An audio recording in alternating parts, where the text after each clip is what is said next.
Good morning students, लक्ष्य में आप सभी का स्वागत है। मैं अभी मॉस्फेट का लेक्चर नंबर 5 बना रहा हूँ और इसके पिछले लेक्चर में मैंने ई मॉस्फेट का पूरा डेरिवेशन कराया था, ऑपरेशन कराया था। अभी हम लोग characteristic of n channel E MOSFET के बारे में जानेंगे। ठीक है, एन चैनल का मैं बता रहा हूँ तो आप अपने से पी चैनल का ही बना लेंगे। जैसे कि मैंने बोला पी चैनल का ऑपरेशन अपने से करना। फिर भी मैं एक बार लास्ट में बोल रहा हूँ, यदि आपसे नहीं बनता है तो मेरे से कंसल्ट करें, मेरे से बात करें।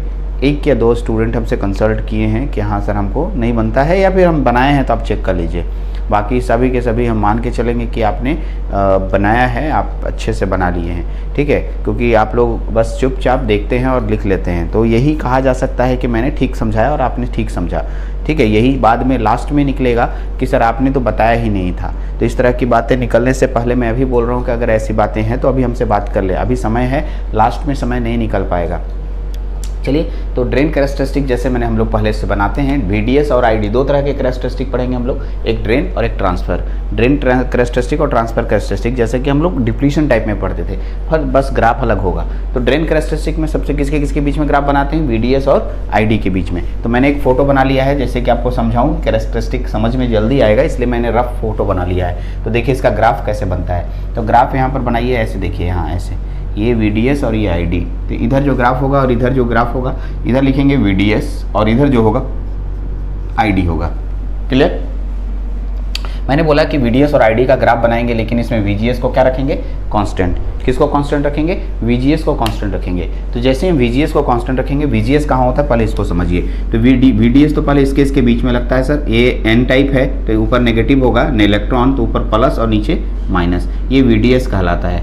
ठीक है, और इसके बीच में जो बैटरी लगेगा वो VGS। मान लिया कि मैं, ठीक है, VGS का मान 0 लेता हूँ। इन दैट केस कोई इलेक्ट्रॉन का प्रवाह नहीं होगा इसमें, यही ना आप जानते हैं। और इसका आप इसको कनेक्शन किससे कर देते हैं, इस सोर्स से। तो आप यहाँ पर अगर VGS का मान 0 लेते हैं, मैंने आपको क्या बोला है कि आपको VDS और ID के बीच में ग्राफ बनाना है और इसमें VGS का मान कांस्टेंट लेना है। एक लड़का अगर मान लिए 0 ले लिया तो भाई कोई करंट फ्लो नहीं करेगा, यानी इस अक्ष पे करंट आ जाए, इस अक्ष पे आ जाएगा ना। हाँ, ये वाला अक्ष ही इसका ग्राफ बन जाएगा। ये ग्राफ किस पे बना सर, तो ये VGS बराबर 0 पे बना। लेकिन यदि मैं VGS का मान 1 रख दूं, ऐसा मेरी मर्जी, 1 रखूंगा मतलब मेरी मर्जी है, मैं तो कांस्टेंट कुछ भी ले सकता हूँ। 1 लेकर शुरू से लेकर अंत तक कर दिया। ऐसा करने से यहाँ के सब घर चले जाएंगे और यहाँ एक पतला सा चैनल बनेगा और थोड़ा थोड़ा करंट फ्लो करना शुरू होगा, यानी कि यहाँ ड्रेन करंट फ्लो करना शुरू हो जाएगा और इसका ग्राफ थोड़ा सा ऐसे बन के ऐसे आएगा, ये ग्राफ आएगा। और ये कब हुआ, जब VGS का मान आप कितना लिए, 1 वोल्ट प्लस में लिए आप। आइए, ठीक है, ये ग्राफ बन गया सर, हो गया कंप्लीट, ये कंप्लीट हो गया। लेकिन अगर मैं मतलब मेरा एक और दोस्त एक्सपेरिमेंट कर रहा होता, वो बोलता कि हम 2 लेते, क्या लेते, VGS का मान 2 लेते। अगर VGS का मान 2 लेगा तो इसका थोड़ा सा और आगे की ओर जाएगा, इसका आगे की ओर इधर आएगा, थोड़ा चैनल और बड़ा होगा जिससे करंट और बढ़ जाएगा और उसका ग्राफ इसी तरीके से आगे जाएगा और इस तरीके से यहाँ मिलेगा और लिखेंगे VGS बराबर 2 वोल्ट। ठीक है, इसी तरीके से 3 लेंगे तो थोड़ा सा ऊपर और जाएगा, इसका ग्राफ ऐसे होगा और VGS बराबर 3 वोल्ट। इसी तरीके से एक और ऊपर जाएगा, इसमें लिखेंगे VGS बराबर 4 वोल्ट। इसी तरीके से और एक ऊपर जाएगा, इसमें लिखेंगे VGS बराबर 5 वोल्ट। ठीक है, इसी तरीके से और एक ऊपर जाएगा, इसमें लिखेंगे VGS बराबर 6 वोल्ट। तो इस तरीके से ग्राफ बनता है। ये जो ग्राफ बना, इस ग्राफ को हम लोग, ठीक है, ड्रेन कैरेक्टरिस्टिक बोलते हैं। तो यहाँ आपको क्या नजर आ रहा है, कुछ पॉइंट नजर आ रहा है ना। ठीक है, पहला पॉइंट क्या है, एट VGS बराबर 0, एट VGS बराबर 0 there is no any drain current flow, any drain current flow in it. ठीक है, यदि मैं VDS का मान बढ़ाऊंगा तो बेसिक बात है करंट बढ़ेगा। ठीक है ना, बढ़ेगा, अगर चैनल बना रहता है तो। हाँ, ये इस केस में तो करंट ही नहीं फ्लो कर रहा है। If we increase VDS, then ID increases.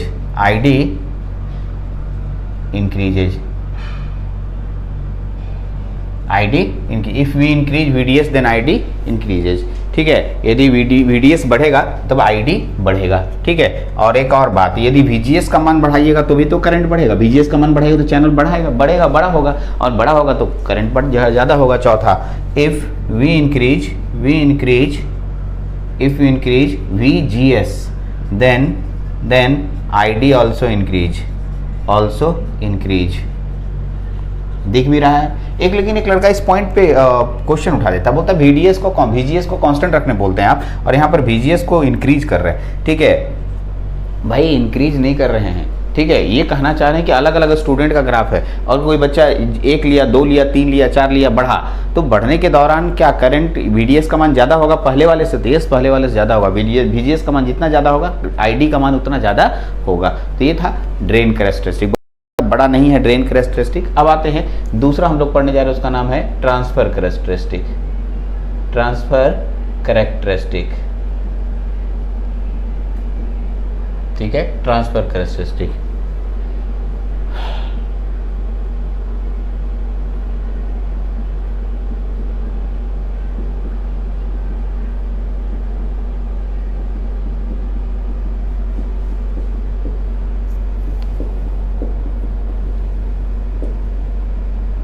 plotted between VGS and ID, keeping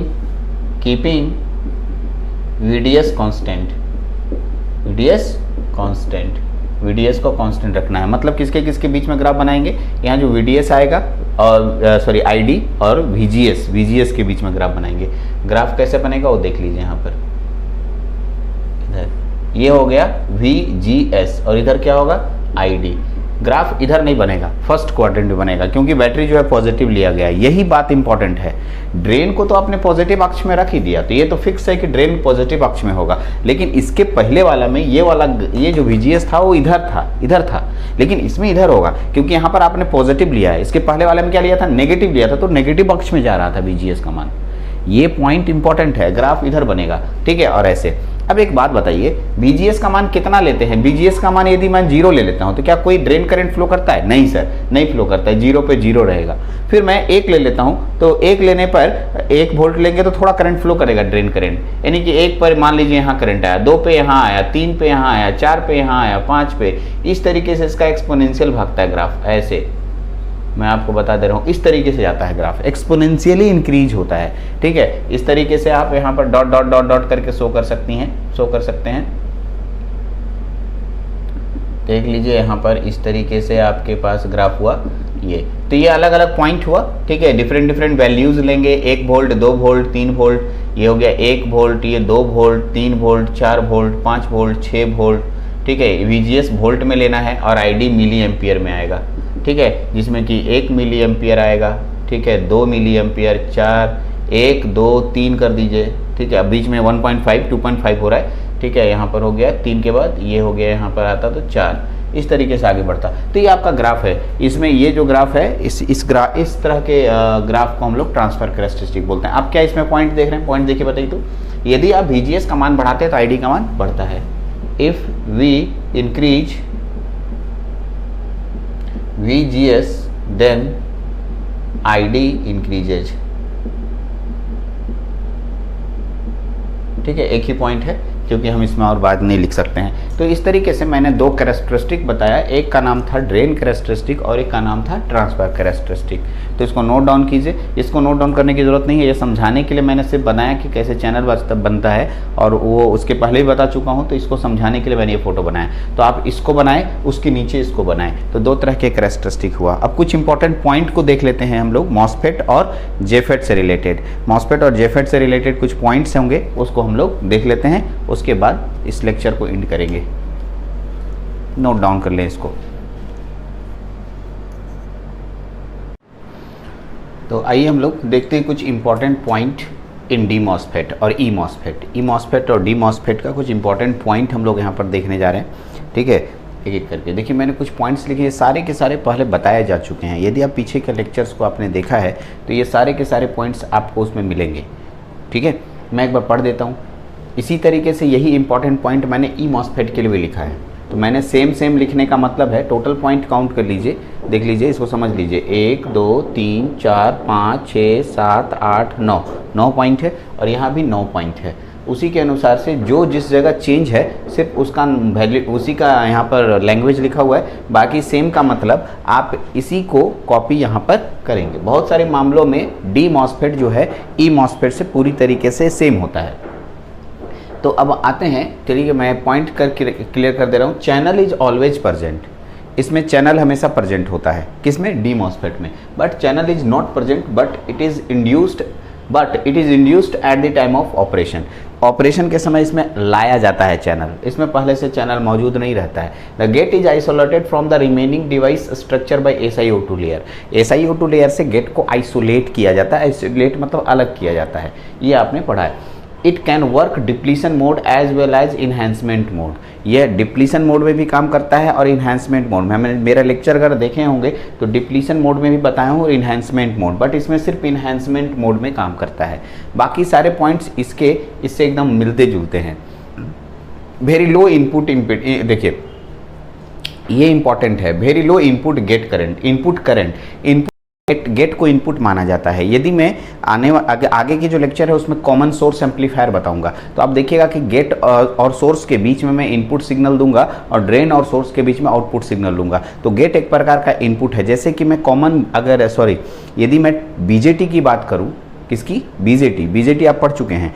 BJT में बेस जो आपका होता है इनपुट सेक्शन में लिया जाता है और कलेक्टर आउटपुट सेक्शन में लिया जाता है। तो यहाँ पर जेफेट या फिर मॉसफेट का जो मान होता है, इसमें गेट बेस के जैसा काम करता है और ड्रेन जो है कलेक्टर के जैसा काम करता है। तो यहाँ पर गेट करंट जो होगा वो इनपुट करंट होगा, क्योंकि गेट में कोई करंट नहीं होता है। गेट में करंट एकदम जीरो के बराबर होता है, नेग्लिजिबल होता है, नहीं होता है करंट। तो करंट कम, इसका मतलब रेसिस्टेंस बहुत ज़्यादा। तो ये क्वेश्चन आता है, इनपुट इम्पीडेंस बहुत ज़्यादा होता है। तो मॉसफेट का इनपुट इम्पीडेंस बहुत ज़्यादा होता है। जेफेट का भी इनपुट इम्पीडेंस, यानी फेट का ही इनपुट इम्पीडेंस बहुत ज़्यादा होता है। तो फेट का ही दो टाइप है, जेफेट और मॉसफेट, दोनों का इनपुट इम्पीडेंस ज़्यादा होगा। ये बहुत बार पूछा गया क्वेश्चन है। अगर मैं इसका बायसिंग टेक्निक पढ़ूँ, voltage divider biasing, collector to base bias, ये सब मैं पढ़ाऊँ, तो सेम टू सेम जो मैंने अभी जेफेट का कंप्लीट कराया है इसमें भी वही होगा। This MOSFET can operate very high frequency, ये बहुत हाई फ्रीक्वेंसी पे ऑपरेट करने वाले मॉसफेट्स हैं, डी मॉसफेट्स, ठीक है। It is a voltage control device, ये वोल्टेज कंट्रोल डिवाइस होता है। कैसे वोल्टेज कंट्रोल डिवाइस है, तो आपको समझा दूँ। जब भी किसी आउटपुट सिग्नल को कंट्रोल करने के लिए वोल्टेज का प्रयोग किया जाए तो उसे वोल्टेज कंट्रोल डिवाइस कहते हैं, ठीक है। तो देख लीजिएगा कि ये वोल्टेज कंट्रोल डिवाइस कहलाता है। ये यूनिपोलर डिवाइस है। ये सब लेक्चर, शुरुआत के लेक्चरों में जब मैं जेफेट पढ़ा रहा था उस समय ये सब कंप्लीट करा चुका हूँ। तो ये सारे के सारे पॉइंट्स आपके पास है, वही पॉइंट्स यहाँ भी लिखना है। एक दो पॉइंट इसके बाद ये लिखना है, उसके बाद इसको लिखना है, ध्यान दें। इसलिए मैंने इसको यहाँ मेंशन कर दिया क्योंकि मैं दोबारा इसको समझा नहीं पाता, कि इसलिए मैं इधर साइड में लिख दिया। ये बाद में लिखिएगा। सबसे पहले आप इसको लिखिएगा, इसको लिखने के बाद ये लिखिएगा। क्या लिखा, application of D MOSFET. D MOSFET का मुख्यतः ज़्यादातर दो जगह उपयोग किया जाता है, एक तो एम्पलीफायर में और दूसरा स्विच में। आपको बता दूं कि जितने भी डिजिटल सर्किट्स हैं, जहां पर डिजिटल इलेक्ट्रॉनिक्स में हम लोग जो पढ़ते हैं, उसमें बहुत सारे CMOS, NMOS, PMOS ऐसे यूज किए जाते हैं। ये एक प्रकार का डिवाइस है, ठीक है, मेमोरी बनाने में यूज किया जाता है। उसमें ये डिप्लीशन टाइप मॉसफेट का ज़्यादातर प्रयोग होता है, in the respect of enhancement type MOSFET. तो ये दो जगह इसका उपयोग होता है। एक तो हो गया इसका उपयोग एम्पलीफायर में यूज होता है और दूसरा इसका उपयोग स्विच के रूप में होता है। स्विच, जैसे कि बीजेटी एक प्रकार का स्विच के रूप में यूज होता था, वैसे ही डी मॉसफेट भी यहाँ पर स्विच के रूप में यूज होता है। एक क्वेश्चन मैंने लिखा है, sometimes this MOSFET is called on MOSFET, ठीक है। ये एक बार क्वेश्चन, ये घुमाया हुआ क्वेश्चन है। कभी कभी इस तरह का बात हम लोग बोल देते हैं कि सर डिप्लीशन टाइप मॉसफेट को ऑन मॉसफेट कहते हैं। तो सर ऐसा क्यों कहा गया, तो सुन लीजिएगा। क्योंकि इन्हेंसमेंट टाइप मॉसफेट और डिप्लीशन टाइप मॉसफेट में डिप्लीशन टाइप मॉसफेट को ऑन मॉसफेट कहा जा रहा है। ऐसा इसलिए क्योंकि अगर इसमें हम लोग VDS सप्लाई देते हैं, देखिए मैं लिख रहा हूँ, if we give VDS supply, if we give VDS supply between drain and source, drain and source, then there is a current flow, there is a drain current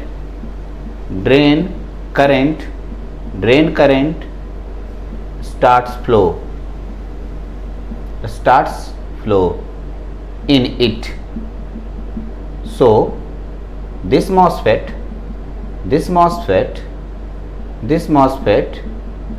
ठीक है, get on ठीक है, यानी कि हम लोग VDS सप्लाई देते हैं और इसी VDS सप्लाई से मॉस्फेट ऑन हो जाता है। तो आप क्या बोलिएगा कि इन्हेंसमेंट टाइप मॉस्फेट में ऐसा होता है? नहीं, VDS देने पर ऑन नहीं होता है, ठीक है, उसमें गेट सप्लाई देना नेसेसरी है। इसमें गेट सप्लाई देने की जरूरत नहीं है, ठीक है, it is not necessary to give gate supply. मतलब गेट सप्लाई इसलिए दिया जाता है कि करंट को वेरिएशन कराता है, कम ज़्यादा कराता है, लेकिन यहाँ पर गेट सप्लाई देना ही है, नेसेसरी है, ऐसा नहीं है। ओके, तो ये आप लोगों के पास था एक छोटा सा पॉइंट्स, इंपॉर्टेंट पॉइंट्स जो डिप्लीशन टाइप मॉस्फेट और इन्हांसमेंट टाइप मॉस्फेट के लिए था, मैंने आपको यहाँ पर बताया, ठीक है। अब इसके बाद हम लोग जो टॉपिक पढ़ेंगे यहाँ पर हम मान के चल सकते हैं या ऐसा कह सकते हैं। अब आप बोलेंगे सर इन्हांसमेंट ई मॉस्फेट का एप्लीकेशन नहीं बताए, मैं इसका भी एप्लीकेशन बता देता हूँ, ठीक है। इसका एप्लीकेशन होता है, it is used in application, इसका एप्लीकेशन लिख दे रहा हूँ, ज़्यादा नहीं है इसका एप्लीकेशन, ठीक है। ओके, पहला इसका एप्लीकेशन होता है it is used in amplifier, it is used, इसका भी यूज्ड जो होता है यूज्ड इन एम्पलीफायर, इसका यूज्ड एम्पलीफायर में होता है। दूसरा इट इज़ यूज्ड इन, ठीक है, कम्युनिकेशन सर्किट, कहाँ यूज होता है? कम्युनिकेशन सर्किट में होता है, ठीक है, इसका यूज्ड कम्युनिकेशन सर्किट में होता है। मैं एक दो देख लेता हूँ, थोड़ा लाइन पे रहें। इन्हांसमेंट टाइप मॉस्फेट ना, इन्हांसमेंट टाइप मॉस्फेट का एप्लीकेशन देखना है हमें। इन्हांसमेंट टाइप मॉस्फेट, ठीक है, डिप्लीशन टाइप मॉस्फेट हो गया, ये हो गया enhancement type MOSFET. Enhancement type MOSFET का एप्लीकेशन हमको चाहिए।